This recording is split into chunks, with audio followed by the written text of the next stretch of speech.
So thanks so much for joining today. You're listening to the Peaceful Warrior podcast, hosted by me, Retha. So today, I'm beginning season 2 of the MOMspace interviews, and I'm absolutely delighted to have joining me today Retha Nichole, mother of 3, who self-dubbed herself as South's best business coach. She's also a speaker and a creator of the trademarked Sunday planning.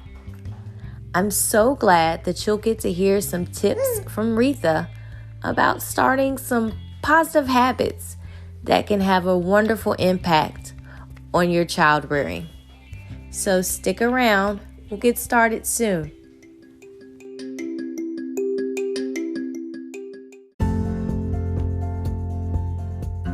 Retha Nichole, how are you today? I'm good. How are you? I'm doing pretty good. I'm actually outside enjoying some weather right now. Very grateful for the temperature cooling down. I know. I'm so glad you could make space for us today, for everyone to listen and just be inspired by you and what you have going on as a mom right now. And actually, the first question I just want to ask is, what do your Sundays usually or typically look like for your family? Well, okay. So for me, we go to church. Let me just answer the question. Okay, so we go to church and then we come back and have lunch. And then everybody kind of goes their own way, right? So I have 3 boys. They are 19, 17, and 10. And so after church and lunch, then everybody kind of goes their own way. And I usually chill out for a little bit. And then I have a thing I do called Sunday planning. So let me tell you what that is. I do, but I kind of wanted to position it a little bit differently. I wanted to kind of know if it's something that everybody participates in, or is it something that you do when you can kind of snatch some time to yourself? Everybody in the house, you mean? Yes, that's why. Yeah, so Sunday everybody usually goes. Everybody does their Sunday planning. It just happens at different times. The kids have been doing Sunday planning for years. I mean, it started with the bigs, Yes, tell me how the bigs started. Everybody doesn't know my kids, but the exactly. older ones are 17 and 19, and their dad and I married when we were really young. So when we got a divorce, that was very hard for me because I really wanted to be married. Like I was that girl.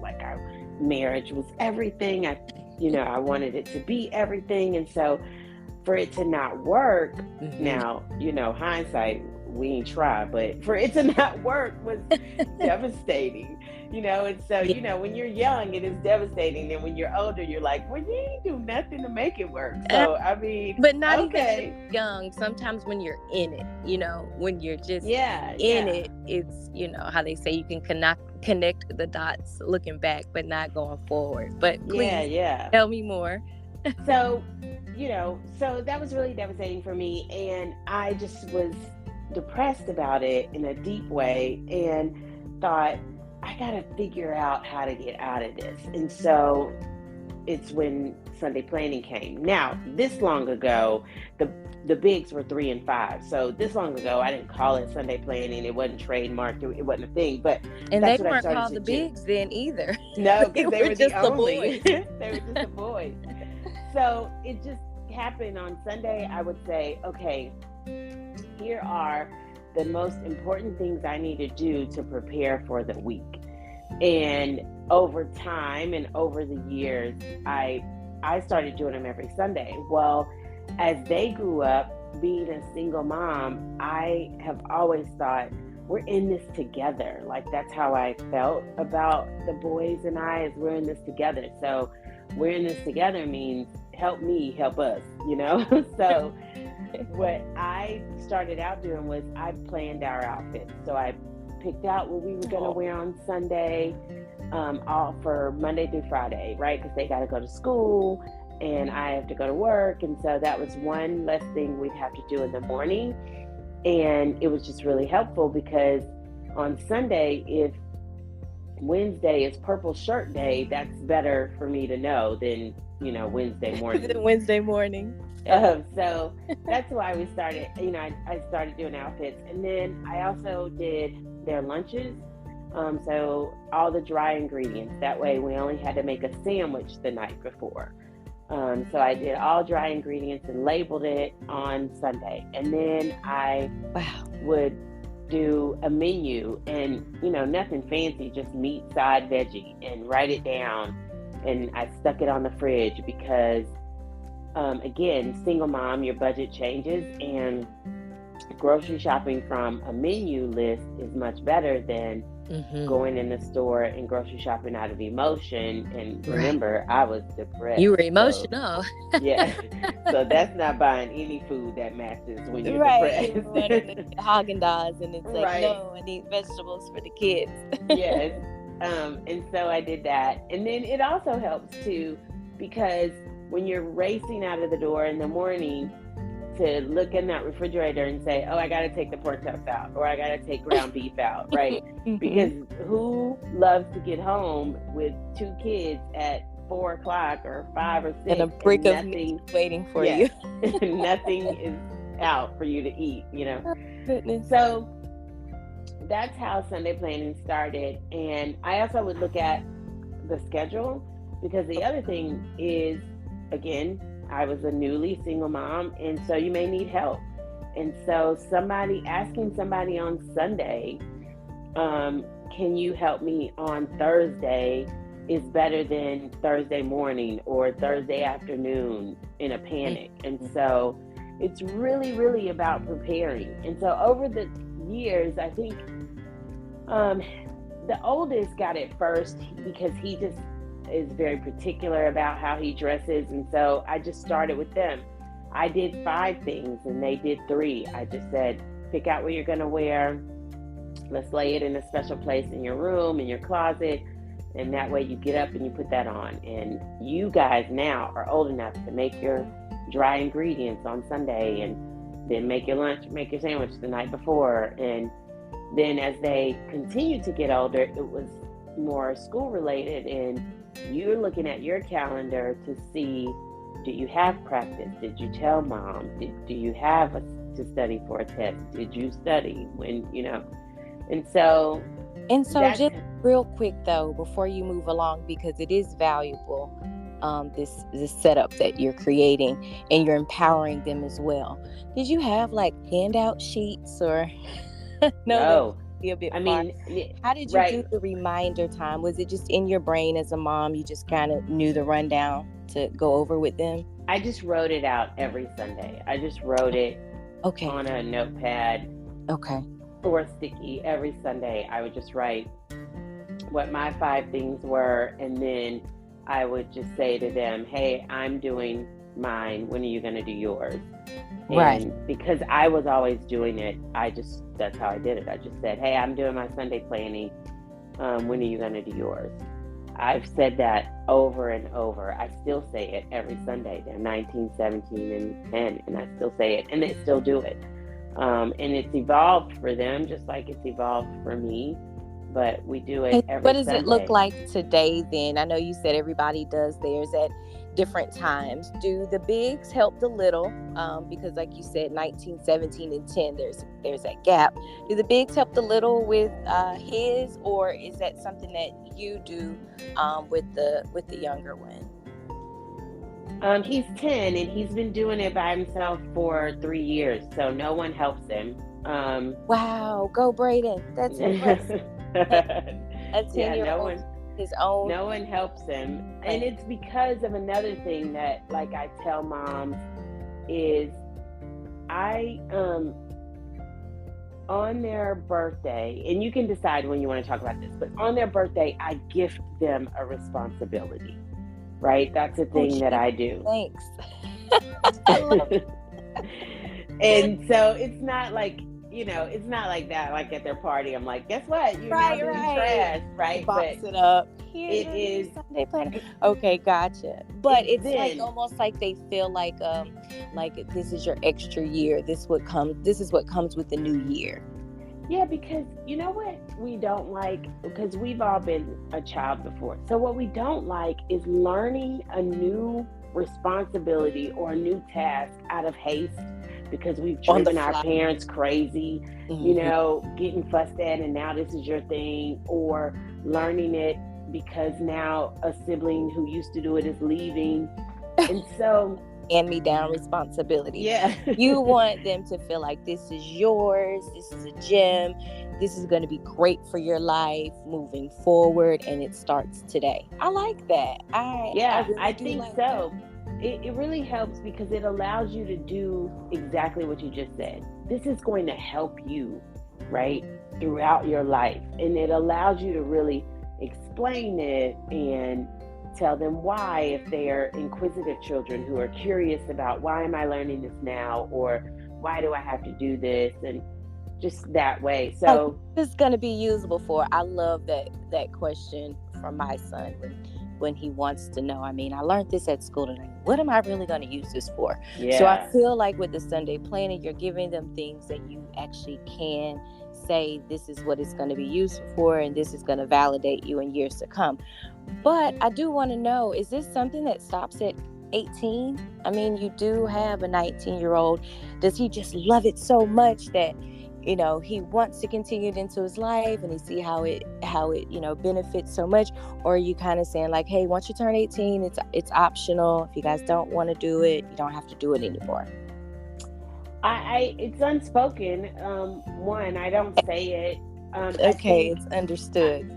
I think it's habit now, right? We're talking about years of doing this thing, and so if you look at it like, for years, I have boys, and so hygiene comes so much later. So you just be like, did you do this today? When does it come? Yes, please enlighten the audience. What is a good day? Is that one of the responsibilities that you gift? Like, I think it really comes, this is going to sound horrible, but it's true. I think it comes when they notice girls or girls notice them. Okay, I tend to agree with that thought. Yeah, which typically is like around that 7th, 8th grade time, when you no longer have to remind. Right, now the girls are reminding them. Yeah. They're like, I don't want to be embarrassed by this cute girl, so I'm gonna. It's when mom says, "Don't you want to take a shower?" From when a girl is like, "Oh, he needs a shower." Yeah. So okay. Well, I mean, at least you're honest. That's what Yeah, I think it comes in. So no, I don't remind them. I think I still see them do it, right? If I go to their room and they're at 17, Ryan's 17 and he's a senior in high school, so I can go to his room on a random Tuesday and see that his clothes for the week are hanging on the back of his door. Oh, God. So it's just and do you pass by the room like, yes, I did that? Do you kind of give yourself that? And what are other ways that you encourage yourself to really stick to these things? I'm sure starting out, you didn't really know where it was going to go. You were just, like you said, just trying to make your day-to-day that much more simplified. Did you really see it becoming this huge thing that it is now in your life, and even when you shared as a coach with others? No, it really was meant to help me wake up and get out of the funk. It really was meant to help me be, the goal of this started for me was not to lose myself and be able to show up for the boys.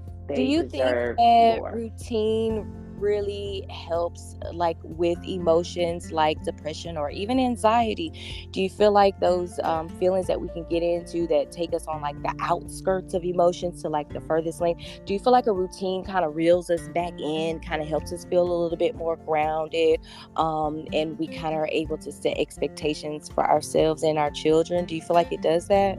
100%. Okay.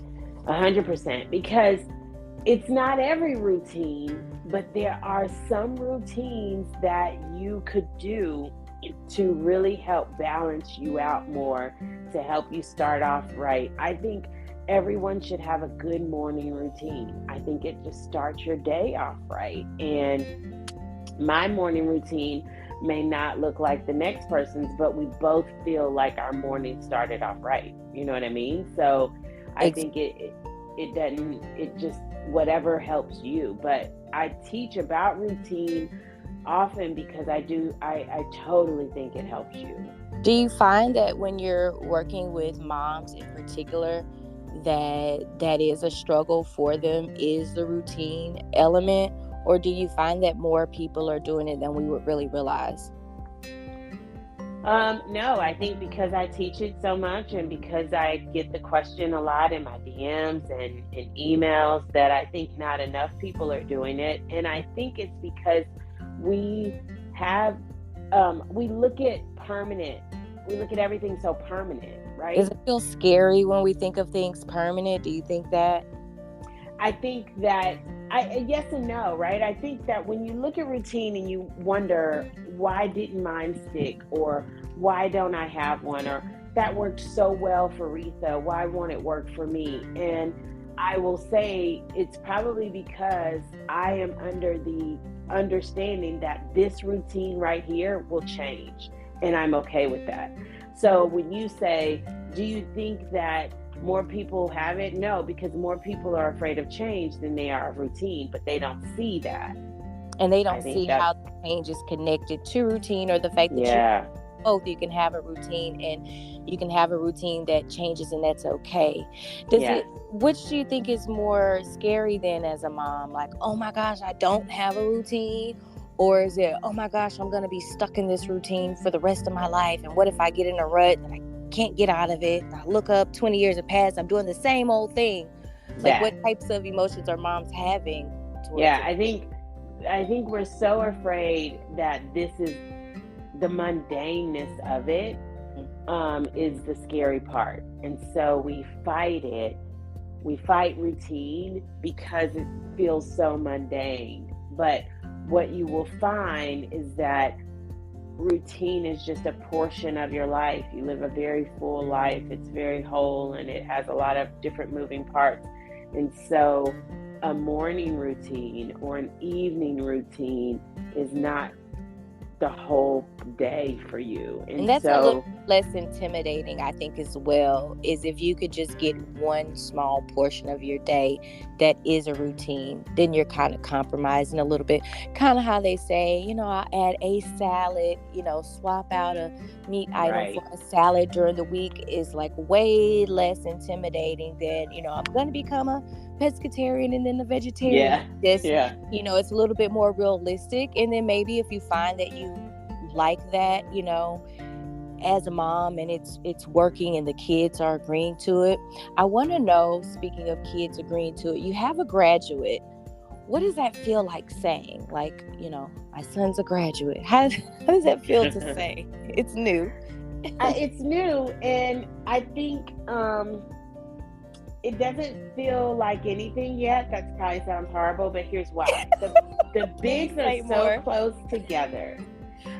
So I have a graduate, but now I have a senior. So I think if anybody, I keep saying to people, ask me that in June, right? June 2024. You're exactly spot on. It's like you were right there, ahead of me on it, because my next question was going to be related to you're about to do it again. So it's almost like when they were young and you were, raising them, probably how one would do something right after the other. And it was just almost like this continuous thought for you as a mom, even down to like potty training. It's like, okay, just got him done. You're up next, buddy. And then it's like, it's not totally done until both of them, know how to do it. And it's like, I'm at that stage. It's like, I can let it go now. And maybe I think because it's been like that their whole life, because they're so close in age and in schooling, that it's just like, well, it'll feel different when I'm done with Ryan, because then they'll both be done. I hope you know what you're talking about. I hope you're not taken by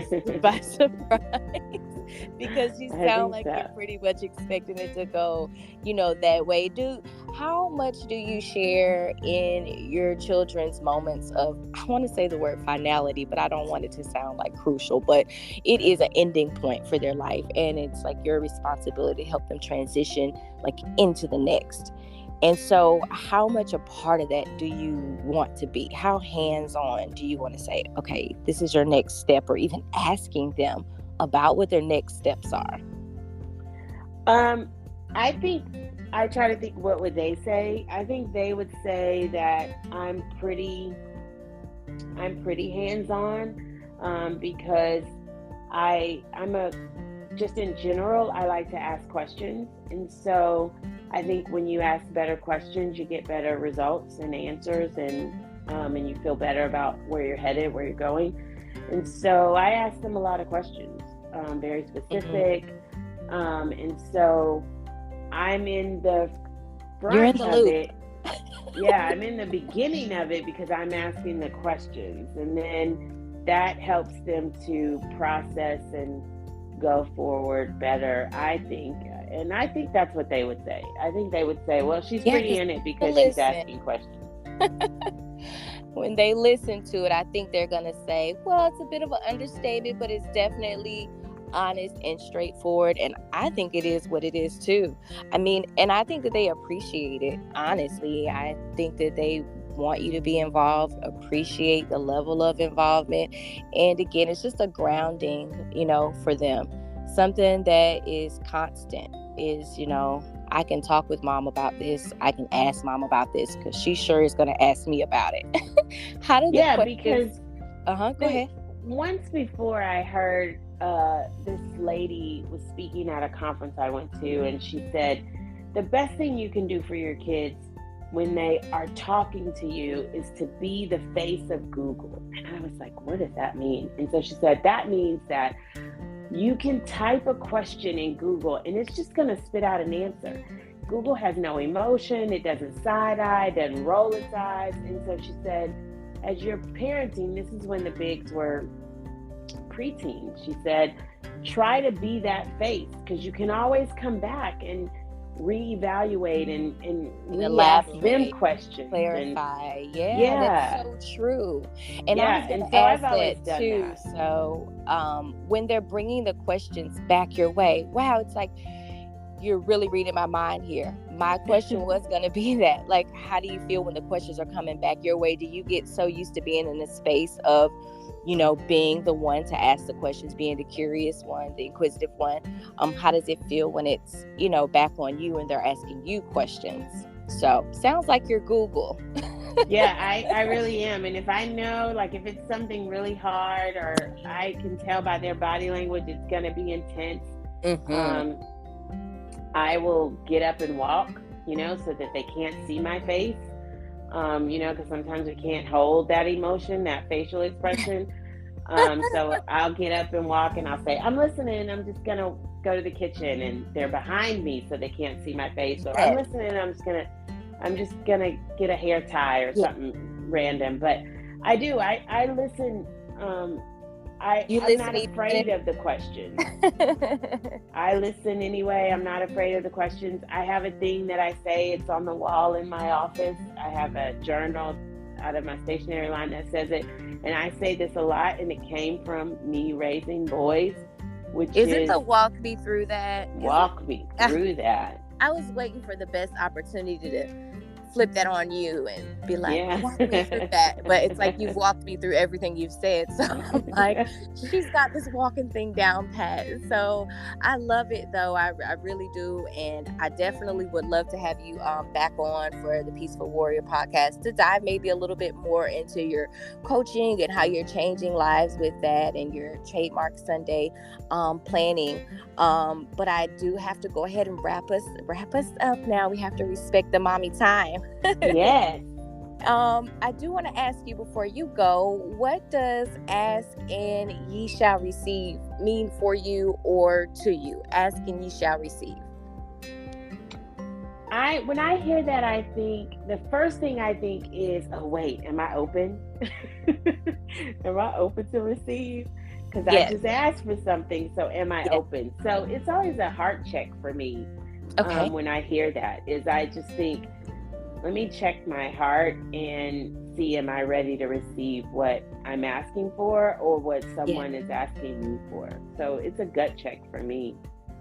Okay, so it's a follow your internal guidance system almost thought as well, because you know that you have the power to receive anything that you ask for, is what it sounds like. And with that Yeah. power comes the responsibility of making sure that you're not asking for it out of an emotion that might be really temporary in comparison, to your life and what you really do want and really do need.